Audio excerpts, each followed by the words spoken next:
but that's law. Feel free to. Chief, we're almost, we need one more minute, okay? Just gotta get another microphone up there.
Good evening, everyone. Behind me, we have several of our partners with us. I have the County Executive, Montgomery. I have the President of the Council, Kate Stewart, our CAO, Chief Administrative Officer, Rich Madalino, our Union President, President Buttle, and several regional partners with me. This is a very difficult time for us tonight in Montgomery County Fire and Rescue. We lost one of our own. At this point, there are still additional notifications being made to the families. So I'm going to not say our beloved firefighter's name. He was a 22-year veteran with the Montgomery County Fire and Rescue Service. Just as I can go through a few things today, we were responding to mutual aid for a house fire. And then during that house fire, a emergency happened within the emergency where we had to perform cardiopulmonary resuscitation efforts to our firefighter. We transported him to a regional hospital where unfortunately he succumbed to his medical condition. We have been working with the family members. We will be here with the family members around the clock. There are so many investigations still ongoing right now, so whatever questions that may come, I'll try to answer them as best as possible. But again, because of the investigation, there's not a lot I can say at this point. The next steps right now is to transport the body to Baltimore, to the medical examiner's office. Shortly there will be a processional from here to the medical examiner's office where the medical examiner will take ownership of the body to do the appropriate autopsy. Over the next couple of days, weeks, months, years, we obviously will be mourning our loss. We'll be trying to heal. We'll be wrapping ourselves around the family members. To our Montgomery County Fire and Rescue Service Department, we're here for you. We understand. We will help you through this. We're all in this together. To our community, we are still here for you. Even during this tough time, we are going to still ensure that we're protecting our community. We're never going away.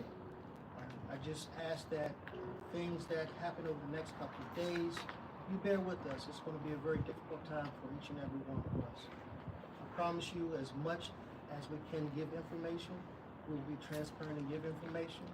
I just want to please give us a little time to work through these things. And at this time, I'll turn it over to the county executive. Thank you. This is indeed a very sad and difficult situation for us.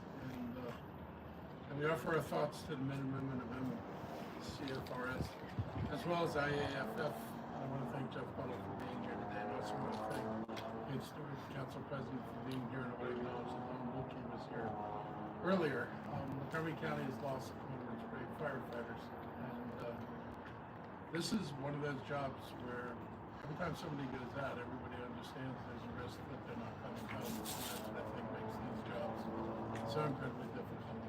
And for a lot of us, you put it in the context of our own lives and what we do, that's not something we face every day when we're working. So especially challenging, and I think we need to acknowledge the stress this puts people in.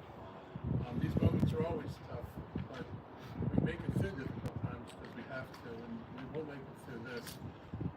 I've met with the family already, offered my condolences, and also reassured them that the county's going to be there to support them, to make sure that they're whole and they can go on, provide the support they need going forward. And we've reassured our firefighters that we will always be there, that we know what we send them out to do, we know the risks they take, and they need to know that the county stands behind them and is going to support them, and it's really important that there's a level of trust and communication between us so people know that it's going to be the best it can be. I'll never use the word alright, I guess, in this case, but it will be the best it can be for the people who have to go through this. These are days we never want to happen, but when they do happen, we stand together, and we're going to honor our officers, and we're going to continue to support their families. And as the chief said, there'll be more information as we learn more. There's no thing we don't know right now. When that information is available, we'll share that with you as well. Thank you for being here. At this time, are there any questions? Chief, I recognize there's, like you said, there's limited amounts that you can say. First of all, sorry for this loss. I recognize there's a lot that you can't say. Are you comfortable saying that something with the fire was not, I just want to make sure I'm clear on, was it a separate medical event? Can you just kind of talk about what you do know in terms of what happened? It will be premature to go into any details at this time. It is let us allow the process to take place, the investigative process to take place, and when we have that information and I can confidently say what occurred, and the family is okay with that, then I would do that. Chief, this was a career firefighter assigned to Burtonsville. That's correct. Was he on a pumper? Was he attacking the fire at the time this happened? He was actively engaged in emergency operations. Sir, I know you mentioned 22-year vet. Are you able to share the age of this man? 46 years old. Can you please just give us some insights of who's conducting the investigation, kind of what happens as you guys try to figure this out? Just who's in control right now in terms of figuring out what happened? Well, it's definitely a joint effort. There is, as I mentioned earlier, the Office of the Medical Examiner to do an official autopsy. Anytime there's a death, then there's the law enforcement homicide unit that does an investigation. And anytime we have a line of duty death, there are many people in the fire service, internally and externally, that help in that effort so that we won't repeat the same kind of scenario. Chief, was there an extraordinary, let me rephrase it. Is there a reason why Prince George's County needed mutual aid tonight? Were they short of fire apparatus or something? So we're in the National Capital Region Council of Governors. We do what's called a mutual aid operations plan annually, and that's all of the jurisdictions in Northern Virginia, some of the jurisdictions in Maryland, as well as the District of Columbia. So this is a routine thing that we do. So we're not going to talk about staffing or any of those kind of things. I'm going to push away from that. What I can tell you is when the call comes in, borders doesn't matter. We go into Prince George's County, and Prince George's County come into Montgomery County, and vice versa. So we're always here for each other. Chief, what station was he with? Station 24, is it, or? The Burtonsville station.